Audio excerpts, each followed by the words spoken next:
हम जिस तरह के लोकतंत्र हैं उसमें अब ब्रिटिश काल वाले धरना प्रदर्शन बंद और हड़ताल क्या अब कोई औचित्य नहीं है, क्योंकि हर आदमी जनता के बीच अपनी बात कह सकता है।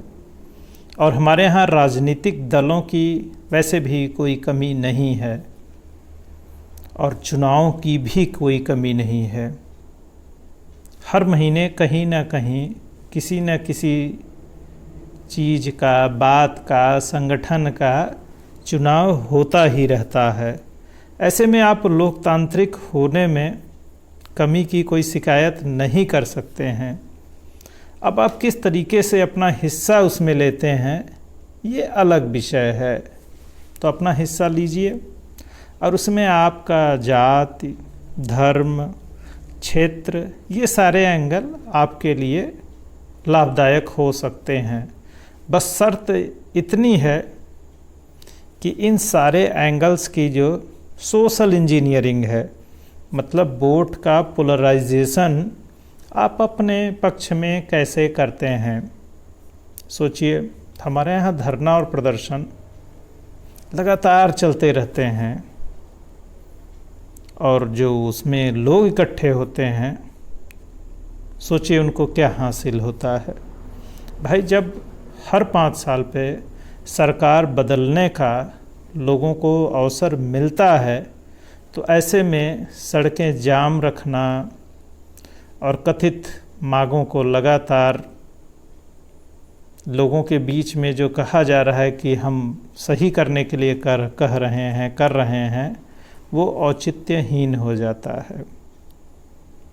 क्योंकि हमारे यहाँ लोकतंत्र की जो संसदीय प्रक्रिया है उसमें एक चुनी हुई सरकार बहुमत से, संख्या बल से सभी बिलों को पारित करती है। और फिर अब तक तो संविधान में ही 127 संशोधन हो चुके हैं। मतलब आगे भी संशोधन करने से कोई रोक नहीं सकता है। और कानूनों में बदलाव करना तो बेहद आसान है। यदि वो मौलिक अधिकारों के खिलाफ हैं तो सर्वोच्च न्यायालय में ही उन पर रोक लगा दी जाती है। तो ऐसे में बहुत हाय तौबा मचाने की ज़रूरत नहीं है।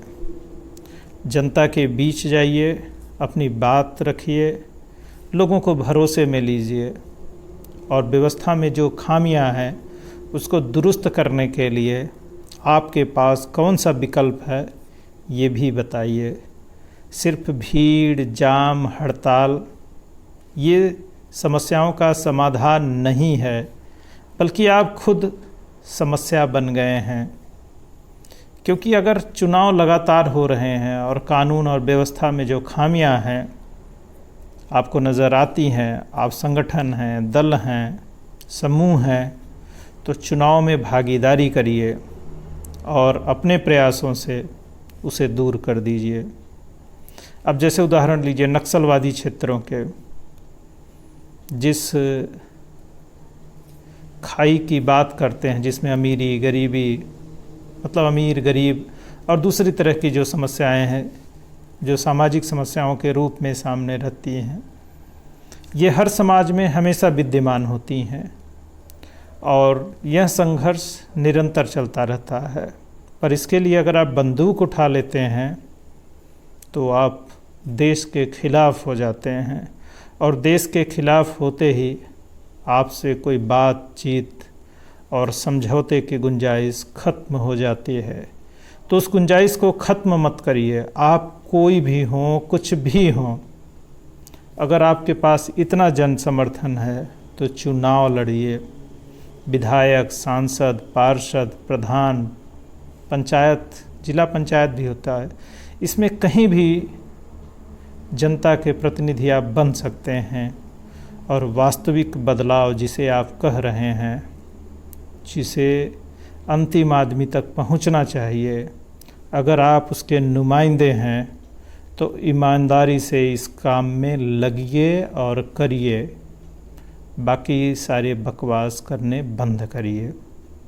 अब सड़कों को जाम करके, ट्रेन और दूसरे यातायात के साधनों को आप रोक करके सड़कें जाम कर रहे हैं, रेल जाम कर रहे हैं। इससे आप कोई विकास मॉडल या विकल्प नहीं दे रहे हैं। आप कानून और व्यवस्था के लिए चुनौती बन गए हैं।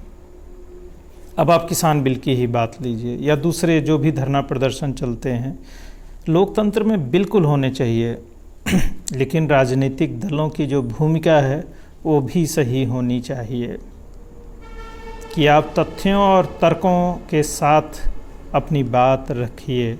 सिर्फ मेरी बात मानी जाए। क्यों मानी जाए भाई आपकी बात? ऐसी कौन सी आप बात कर रहे हैं कि आपकी बात मान लेनी चाहिए? आप एक दबाव समूह हैं और आपके साथ कुछ हज़ार लाख लोग खड़े हैं, तो इसलिए आपकी बात मान लेनी चाहिए। तो फिर तो दूसरा समूह भी आएगा, उसके साथ भी ऐसी भीड़ खड़ी होगी, तो क्या उसकी बात मान लेनी चाहिए? नहीं, बिल्कुल नहीं माना जाएगा। अगर आप एक राजनीतिक दल के तौर पर सत्तासीन दल का विरोध कर रहे हैं, तो उसके भी तरीके आपको सही करने होंगे और उसका विरोध भी सही ढंग से करना होगा। आप देश और समाज को अराजकता की स्थिति में नहीं ले जा सकते हैं। आप जनता से सीधे कहिए कि इस नाकाम निकम्मी सरकार के खिलाफ हम ये विकल्प दे रहे हैं और अब आप हमें चुनिए। देखिए, हम बदल के दिखाएंगे, काम करके दिखाएंगे। वास्तव में अगर आप विरोध कर रहे हैं तो विरोध के नाम पे आप क्या कर रहे हैं? आप मनमानी कर रहे हैं। आप बताइए कि ये चीज़ें होनी चाहिए, ये बात सही है। फिर सीधी सी बात है, सरकार नहीं मानती है तो आप विकल्प के तौर पे जब सरकार बनाएंगे तो सारे कानून बदल देंगे। क्योंकि जब भी कोई नियम बनता है तो वो इम्प्लीमेंट होने में ऐसा नहीं कि 1-2 दिन में हो जाता है, उसको लागू करने में, क्रियान्वित करने में सालों साल लगता है, फिर उसके परिणाम आते हैं। फिर आप जिस तरह की अराजक स्थिति बनाए हुए हैं तो उसमें कोई भी प्राइवेट कंपनी या निजी क्षेत्र कोई पूंजी नहीं लगाएगा। आप उत्तर प्रदेश, बिहार और बंगाल की स्थिति को देख लीजिए। सारे रोजगार के साधन यहाँ से लुप्त होते गए। सोचिए, बंगाल किसी समय में भारत की आर्थिक राजधानी हुआ करता था। इंडस्ट्री के मामले में सबसे ज़्यादा उद्योग वहाँ थे, लेकिन धीरे धीरे क्या हुआ? यूनियन और उनकी गुंडागर्दी, फिर उनको राजनीतिक संरक्षण बंगाल को बर्बाद कर दिया। सोचिए, देश के हर कोने से लोग बंगाल में नौकरी के लिए जाते थे और आज बंगालियों की क्या हालत है। सोचिए, बिहार की हालत क्या है। बिहारी शब्द गाली का प्रतीक बन जाता है। लोग ये नहीं बताना चाहते कि मैं बिहारी हूँ, जबकि बिहार गौरव की भूमि है और बिहारी शब्द उसी गौरव अनुभूति से जुड़ा हुआ है। तो जो आइडेंटिटी है, पहचान है, वो शर्मसार नहीं करनी चाहिए। तो हमारे नेता, मतलब आप लोग जो जिम्मेदार लोग हैं, उन्होंने ये पहचान बनाई है और वो एक दिन में नहीं बनाई है, आपने उसके लिए बहुत मेहनत किया है। राजनीति में सत्ता पाने के लिए आपने अपराधियों की मदद की और मदद ली, फिर अपराधी ही राजनीतिक दल चलाने लगे। तो सोचिए, क्या वो कोई विकल्प दे सकते हैं? जब अपहरण उद्योग बन जाए तो सच में क्या वास्तविक उद्योग कोई वहाँ आएगा?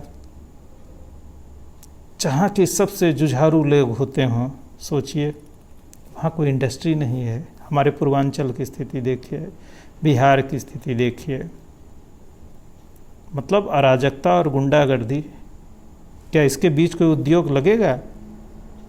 तो जो सरकारें कानून और व्यवस्था के सुधार में निरंतर प्रयास कर रही हैं, फिर उसका परिणाम आएगा और वहाँ उद्योग धंधे लगेंगे।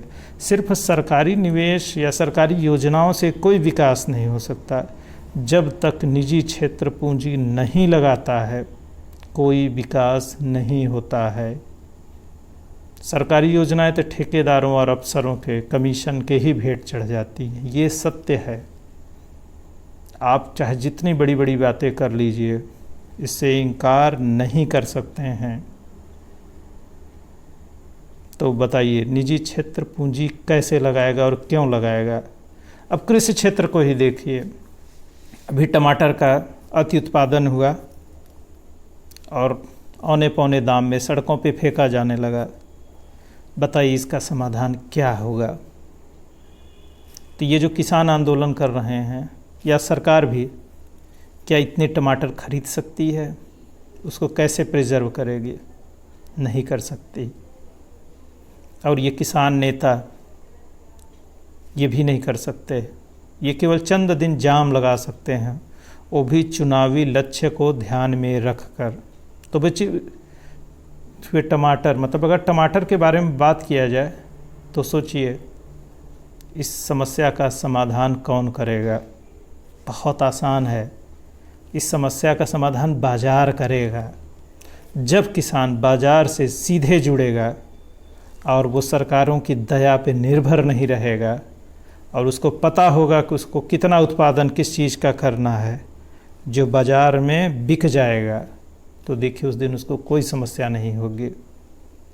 और जिन जिन चीज़ों में सरकारें घुसी रहती हैं वहाँ सिर्फ भ्रष्टाचार होता रहता है और उसमें विकास की कोई संभावना नहीं रहती।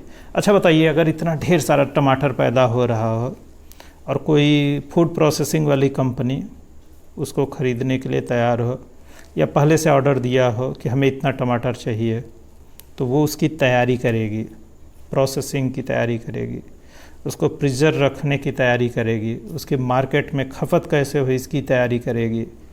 अब बताइए कि सरकारी अफसर ये सब चीज़ कर सकते हैं? नामुमकिन है। आप दिवा स्वप्न देख रहे हैं।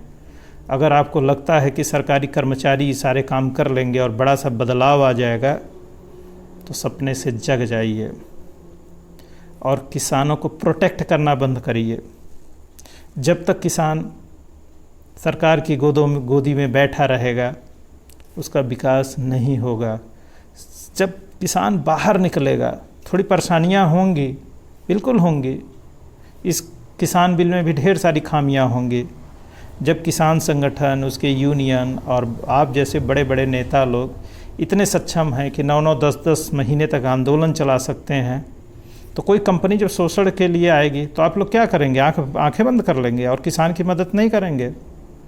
उस वक्त भी तो आप आवाज़ उठाएंगे और देश में रहेंगे। तो जब किसी किसान का शोषण होगा, उसके साथ अत्याचार होगा, उसके साथ नाइंसाफ़ी होगी, तब भी तो आप उसको प्रोटेक्ट करने के लिए खड़े हो सकते हैं। लेकिन आप अभी उसको इतना डरा रहे हैं। इससे कुछ हो सकता है क्या? कुछ हासिल हो सकता है क्या? तो बाज़ार से जुड़ने दीजिए। अच्छा देखिए, अब जैसे दूध के बाज़ार का उदाहरण लीजिए, उसमें सरकार हस्तक्षेप नहीं करती है। सब्जी के बाज़ार को लीजिए, सरकार उतना हस्तक्षेप नहीं करती है और कुछ सब्जियां बड़े आराम से, जैसे मशरूम की खेती लोग कर रहे हैं, अभी सरकार अगर उसमें घुसी रहे तो सोचिए वो बाज़ार की चीज़ नहीं बन पाएगी।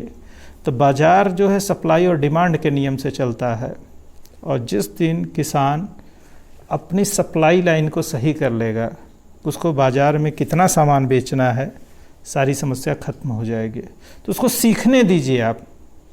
2-4 साल उसको परेशानी होगी, और अगर उसको परेशानी होगी तो आप तो नहीं बचा पाएंगे, आप लोगों का जो एटीट्यूड है, क्योंकि आप किसान को ये तो बता ही नहीं रहे हैं कि खेती कैसे किया जाए, मतलब बाज़ार आधारित खेती कैसे किया जाए, बाज़ार से खुद को कैसे जोड़ा जाए। आप तो सिर्फ बता रहे हो कि हमको भीख कितनी ज़्यादा चाहिए। अरे भाई, नहीं चाहिए मुझे सरकार से भीख। मैं ज़्यादा उत्पादन कर सकता हूँ, ज़्यादा क्वालिटी प्रोडक्ट्स पैदा कर सकता हूँ, और बाज़ार के अनुकूल उत्पादन जब मैं करूँगा तो मुझे सरकार से मदद क्यों चाहिए? अब हम वो भूखे नंगे किसान नहीं हैं, इस बात को स्वीकार करिए। और अगर आप उस स्तर के ही किसान आज भी बने रहना चाहते हैं तो फिर आपकी खैर नहीं है। अच्छा, विकसित देशों का उदाहरण लीजिए, पूरी दुनिया का। जैसे जो विज़न डॉक्यूमेंट है इंडिया का, उसमें भी है कि धीरे धीरे लोगों को खेती से बाहर निकाला जाए, क्योंकि अगर आपको समृद्ध राष्ट्र बनना है, विकसित राष्ट्र बनना है, तो ये एक बड़ी जनसंख्या जो खेती में लगी हुई है उसको खेती से बाहर निकालना ही पड़ेगा, क्योंकि खेती से उतनी इनकम हो ही नहीं सकती है। और जब तक खेती में पूंजी नहीं लगेगा, अब पूंजी कौन लगाएगा, सोच कर देखिए। तकनीक कौन लगाएगा, सोच कर देखिए। तो एक आम किसान के बस की बात अब खेती नहीं रह गई है। अगर बाज़ार से जुड़ी खेती करनी है तो उसमें उद्योगपतियों को आना होगा, लाना होगा। और कोई उद्योगपति क्यों आएगा भाई, जब तक उसको सुरक्षा नहीं मिलेगी। किसान खेती करता रहे, गरीब बनता रहे वही परंपरागत तरीके से, तो वो गरीब ही बना रहेगा। पूरी दुनिया में जो विकसित देश हैं, अन्य देश हैं, वहाँ खेती पर 2%, 4%, 6% लोग निर्भर करते हैं, और हमारे यहाँ 60 से 70% लोग खेती पर निर्भर करते हैं। इसलिए गरीबी तो बनी ही रहेगी। हमको उद्योग क्षेत्र, निर्माण क्षेत्र, सेवा क्षेत्र, इनको धीरे धीरे मजबूत करना होगा। अब कौन सरकार सही है गलत है, अरे होंगी सही गलत, लेकिन धीरे धीरे हमको उस दिशा में बढ़ने की कोशिश तो करनी ही होगी। सोचिए, जब 1991 का आर्थिक सुधार लाया गया था तो उसके समर्थन में कितने लोग थे, बहुत कम लोग थे। और बहुत सारा हड़ताल, बहुत दिनों तक हड़ताल तमाम यूनियनें करती रहीं। वर्तमान बीजेपी सरकार के जो मजदूर संगठन थे वो भी हड़ताल कर रहे थे। लेकिन 1991 के आर्थिक सुधार देश में बहुत बड़े बदलाव लाए, जो कि बहुत सकारात्मक रहे। अब पता चलता है कि आप सेलेक्टिव ट्रूथ एक पकड़ लीजिए कि कोई एक बिंदु की देखिए ये नुकसान हुआ, अरे हुआ होगा नुकसान और आगे भी होगा, लेकिन अगर उसके कलेक्टिव लाभ आप देखेंगे तो संपन्नता बढ़ी है। उसी तरह कृषि क्षेत्र में भी बहुत दिनों से सुधार के बड़े प्रयास नहीं हुए, और जब इस तरह के बड़े प्रयास होंगे तो नाराज़ होंगे लोग, क्योंकि ये अंदाज़ा नहीं है कि इसका परिणाम क्या होगा। उसके परिणाम अच्छे बुरे दोनों होंगे, कुछ अच्छा होगा कुछ बुरा होगा, लेकिन धीरे धीरे हम उसके साथ तारतम्य बैठा लेंगे। और बाज़ार के साथ हमें कैसे जीना है यह किसानों को सिखाना होगा, और किसानों को भी आगे आकर इसे सीखना होगा। तो प्लीज़ डरना डराना बंद करिए और अपनी राजनीति करिए। 22 में चुनाव है, उसकी आप तैयारी कर रहे हैं, अपना राजनीतिक करियर सेटल कर लीजिए, अच्छी बात है। तो फिर आज की बात का यही समापन करते हैं, और थोड़े नाक कान नाक गला सब खुला रखिए, क्योंकि नेताओं पर और जो सत्ता से बाहर होते हैं ना, उनको सत्ता में आने के लिए बहुत पापड़ बेलना पड़ता, तो बेचारे बेल रहे हैं, क्योंकि अभी जो सत्ता में हैं इन्होंने भी बहुत बेला था और हर उस कानून का विरोध किया था जिसे इन्होंने लागू किया। ये किसान बिल भी कुछ ऐसा ही था, बहुत पुरानी डिमांड है, और कुछ अच्छा बुरा है, घबराइए नहीं, सब अच्छा हो जाएगा। कोई भी सरकार होगी देश के खिलाफ निर्णय नहीं लेती है। तो आज की बात यहीं पे ख़त्म करते हैं। नमस्कार, जय हिंद, जय भारत।